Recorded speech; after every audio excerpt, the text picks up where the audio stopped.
An inventor from Worcestershire has created a sort of incinerator about the size of a washing machine that could revolutionise household waste collections. Nick Spencer created the Home Energy Resources Unit, or HERO for short, at his workshop in Abbots Moreton.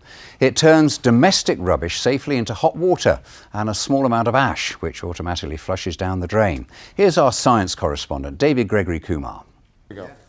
In a Worcestershire workshop, one of those ideas that seems almost too good to be true, a kitchen gadget that turns household rubbish into energy. You can imagine it being used just like a dishwasher, where you would actually pull it out from underneath your work surface and then place the resources within. This is a prototype about the same size as a washing machine, so what sort of rubbish and recycling can it take? Nappies, plastic, cardboard, an old shirt. Is there anything you can't put in? Metals and glass are the only thing. You can put them in, it doesn't matter if you put them in. So for example, there's a battery here. This has been through the process, so you would just take that out and put it into your metals recycling afterwards. A full cycle takes about 8 hours, so the idea is you'd run this machine, the HERO, overnight. So let's load it up and take it for a spin. This isn't just a mini incinerator in your kitchen, it's a lot cleverer than that. First of all that waste and rubbish is heated up to 100 degrees to drive off the water and dry it out. That also removes a lot of the oxygen from inside the chamber. And then you heat it even higher and pyrolysis starts, which turns something like a paper cup into something like this.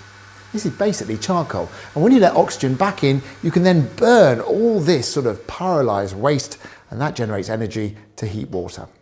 You carry on. Apart from the hot water, after 8 hours, what's left is a teaspoon or so of ash that's flushed down the drain. In the summer, 3 prototypes will be trialled in real homes and businesses, and the hope is production could actually begin in early 2019. Well, David's here now to explain a bit more. So what you're saying is you can put pretty much any old rubbish into this machine? Any old rubbish, yes, Nick. Well, anything except for metal and glass. If you did, that would go through the process and a glass bottle would come out very clean at the end of it, and you could stick it in the recycling, but it wouldn't be harmed or altered by the process. But that does mean, for example, something like this, a tube of well-known stackable crisps, which is something that's quite hard to recycle because there's plastic here, steel at the bottom, cardboard, there's even aluminium foil inside.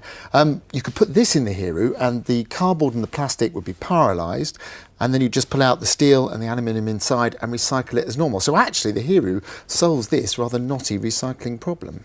Now obviously this is a prototype. Do you think we're definitely going to get a day when it becomes a kitchen appliance and we can go out and buy one? There's no doubt it's a really ambitious idea, and we certainly have the engineering know-how and also the environmental and the business nous behind all this. So it'll be interesting to see what happens. I think the field trials in the summer, when it goes into a real Midlands home and real Midlanders are trying it out for a few weeks, that'll be the key moment. But hopefully, yes, it may well work. It's hugely ambitious, and you can read more about it on my blog at bbc.co.uk/David Gregory Kumar. David, thank you.